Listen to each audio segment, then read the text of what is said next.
Bon alors on est mercredi après-midi, hein, Bernard? Oui, avec un super temps. Un super temps, alors je fais une annonce. Donc maintenant le showroom, l'hiver, est fermé le dimanche, le lundi matin et le mercredi.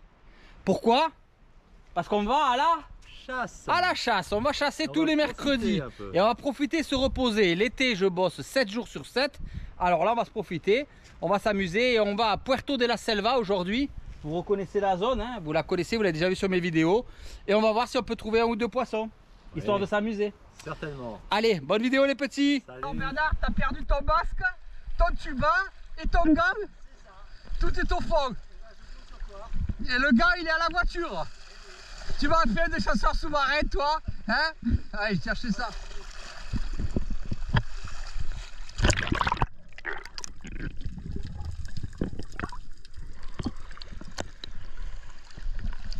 Ah mais non, tu avais gardé quand même ton tuba. Mais par contre, t'as pas de gant, t'as perdu ton gant. Il est dans la voiture, tu l'as fait. Tu veux remonter le chercher? Bon, d'accord, ok. Allez, c'est parti. D'entrée, je repère quelques sards qui nagent et je vois Bernard qui coule dessus derrière lui. Je dis ouh, ça va être compliqué, mais ils sont tranquilles. Il avance bien, délicatement, et il fait un très beau tir de loin. Et il tape un très beau sard, magnifique, comme ça, à la coulée. Vraiment une très belle action, propre. Il est très content. Vraiment un très beau poisson qui va remonter sur une action pourtant très peu probable. On oublie souvent ce genre d'action. Je l'ai vu de la surface, je dis mais pourquoi il fuit le sard? Et je vois Bernard qui arrive, je dis qu'est-ce qu'il me fait là? Je vois, il le suit, pam.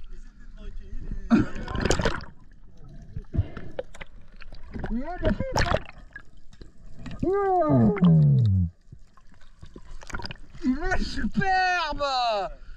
Eh, toi tu commences vraiment à bien chasser, hein? Eh, j'espère que tu as allumé ta caméra. Bernard et les caméras. Superbe, bravo poteau, félicitations, c'est bien. Mais ce qui nous surprend en cette fin de saison, hein, puisqu'on est vraiment sur la fin de saison, c'est cette eau encore claire, chaude en surface, froide au fond, un peu d'ailleurs ce que l'on a eu toute la saison, avec énormément de vie dans très peu d'eau, énormément de bancs de petites cérioles, vraiment. Alors moi j'en prends. Je sais qu'il y en a certains qui diront il ne faut pas tuer les petites cérioles, mais moi j'en prends une ou deux par chasse, histoire de manger, parce que j'adore ça, c'est succulent, on les met au four avec des patates, du vin blanc et des tomates, et c'est un délice.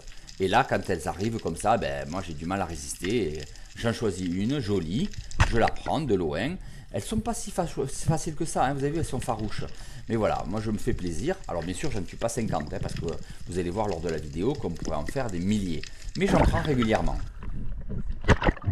Et je la laisse au fond pour que Bernard puisse faire la sienne, parce que souvent elle tourne autour du poisson qui est en train de tourner en bas. Et donc du coup Bernard descend, je lui laisse le poisson au fond, le banc est proche, ça lui permet de s'en approcher sans aucune difficulté, puisqu'elle reste là, tranquille. Il choisit son spécimen. Voilà, il tourne tranquillement. Vous voyez qu'elle revienne systématiquement vers le poisson et il prend la sienne. Voilà, c'est un bon travail d'équipe. On en a fait quelques-unes comme ça. Bernard s'est fait plaisir, hein, il en a fait plusieurs.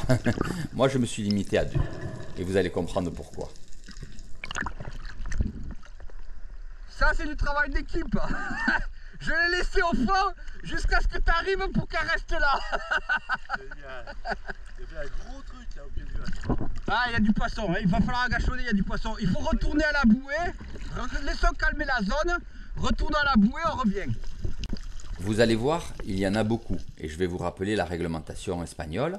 Donc c'est très important, puisqu'elle a encore changé. Vous avez droit à 5 kg de poissons par personne et par jour. Ça c'est très important, avec quelques quotas, hein, notamment un seul mérou, plus de poulpe, interdit complètement. Donc là vous allez vite arriver à 5 kg, hein, si vous faites 5 poissons vous rentrez. Donc il vaut mieux les laisser, et surtout il y a 5 kg de poissons par jour, plus un gros poisson. Donc laissez-les tranquilles, faites-en une ou deux pour faire plaisir, et attendez le beau poisson. C'est ça qui est intéressant. Mais prenez-en quand même, parce qu'on est quand même des prédateurs, et on est là pour manger, et c'est succulent à manger. Surtout quand vous avez des bancs, comme ça qui vous montent dessus. Regardez ça, c'est impressionnant. Mais quand je vois autant de vie qui monte sur un sec, je me dis que ça va obligatoirement attirer les prédateurs. C'est sûr et certain. Donc, on va se calmer tranquillement, on va prendre le temps et on va regarder un peu ce qui se passe. Donc je descends, vous voyez, je garde les cérioles du coin de l'œil, j'essaye de descendre calmement pour ne pas trop les affoler, mais malgré tout, leur mouvement comme ça crée de l'excitation et les prédateurs qui peuvent se trouver dans un rayon, on va dire de 100 mètres, vont sentir cette prédation, vont sentir ces mouvements aléatoires et vont certainement venir voir ce qui se passe. Et vous allez voir que 2 fois d'affilée, c'est ce qui va se passer. Je positionne à l'agachon, je vais me positionner à l'agachon, pardon. Je suis sur une quinzaine de mètres, donc pas très profond, heureusement, et j'observe les cérioles. Hors de question de les tirer, là je suis passé en phase de prédation de gros prédateurs. Je surveille, regardez, c'est magnifique, le banc tourne autour de moi, il y a peut-être une centaine de cérioles qui tournent autour de moi, elles tournent autour du sec, et ça c'est très très porteur pour l'arrivée des gros prédateurs.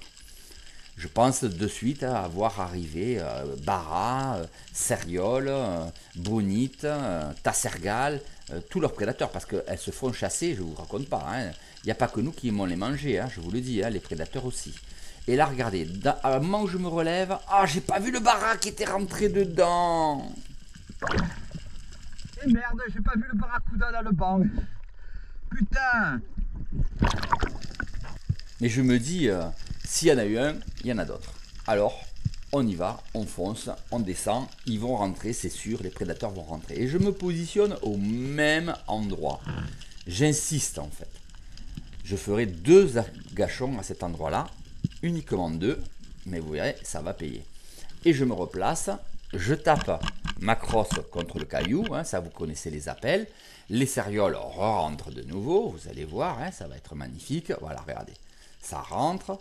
Ça tourne, donc je sais ce coup-ci je ne vais pas me faire avoir, je vais rester bien positionné parce que tout à l'heure j'avais tourné la tête à droite à gauche et je m'étais fait avoir, donc je reste bien dans l'alignement, je me dis ça va rentrer c'est sûr. Et je ne sais pas si vous avez remarqué mais les castagnols viennent de partir et ça c'est un signe, j'ai dit ouh, les castagnols se sont aplatis, c'est pas à cause des petites cérioles, il se passe quelque chose, je tourne la tête, je me dis mais là regardez il y a un sar qui rentre dans le banc. Je me dis putain il se passe quelque chose c'est sûr, il faut que tu sois vigilant Stéphane, il faut que tu sois vigilant. Et je vois les cérioles qui se dirigent à droite, je dis mais qu'est-ce qui se passe, je comprends pas, j'attends encore, je tourne la tête, et là je vois le monstre qui me rentre, il rentre, je la suis, bam, je la tire, et regardez un peu ce qui va se passer. Au moment du tir, le rush, le moulinet était serré. J'avais oublié de desserrer mon moulinet. Je le dis à tous mes stagiaires, serrez votre moulinet, desserrez-le quand vous allez dans l'eau. Et là, je ne l'ai pas fait et il m'a arraché mon moulinet qui s'est placé en tête. C'est quelque chose qui arrive très souvent. Et il faut palmer de toutes ses forces vers la surface. Je peux vous dire que ça craint. Je suis épuisé et j'arrive en surface. Ouf. Enfin, j'y suis arrivé. Je suis totalement épuisé, mais j'y suis. Écoutez ma respiration. Comme quoi, il faut prendre soin de son matériel. Il faut penser à bien ouvrir son moulinet quand vous rentrez dans l'eau, le contrôler et pas faire l'erreur que j'ai fait de laisser le moulinet bloqué à fond. Si vous laissez votre moulinet bloqué à fond, un poisson comme ça, il vous arrache le moulinet du fusil sans aucune difficulté. C'est un poisson qui fera 13 kg de sang vidé, à peu près 14 kg plein, un peu plus de 14 kg plein, un très beau poisson et il m'a arraché le moulinet. Donc il faut vraiment être vigilant, c'est vraiment des poissons qui font des rushs magnifiques, mais il faut vraiment être très vigilant avec son matériel. Et les cordonniers sont souvent les plus mal chaussés, hein, vous le savez, et je n'ai pas fait le travail que je dis de faire systématiquement à tous mes stagiaires. C'est incroyable. Allez, on se fait plaisir, on se regarde la scène au ralenti en zoom. Allez, regardez ça. Elle rentre et toutes les petites cérioles la suivent.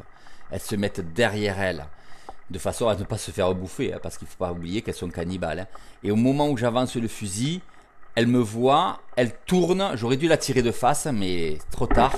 Je tire et elle part. Superbe. Et surtout, on n'oublie pas de tuer son poisson hein, le plus rapidement possible.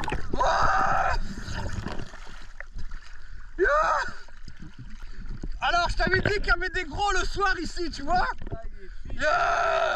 En fait, je vois le banc de petites.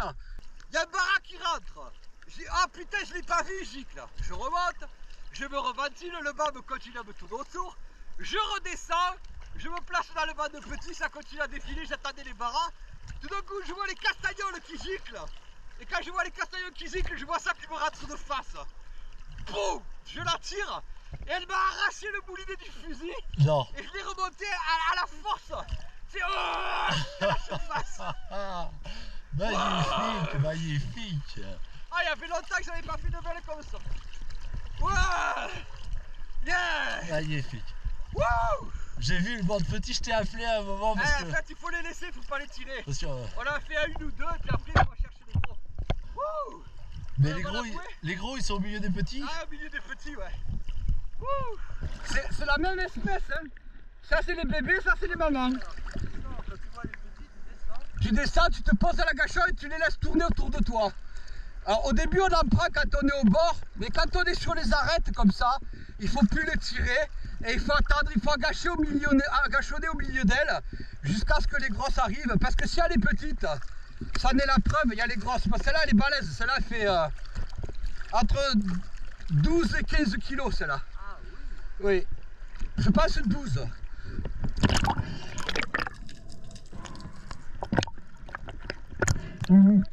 Facile 12. Yeah.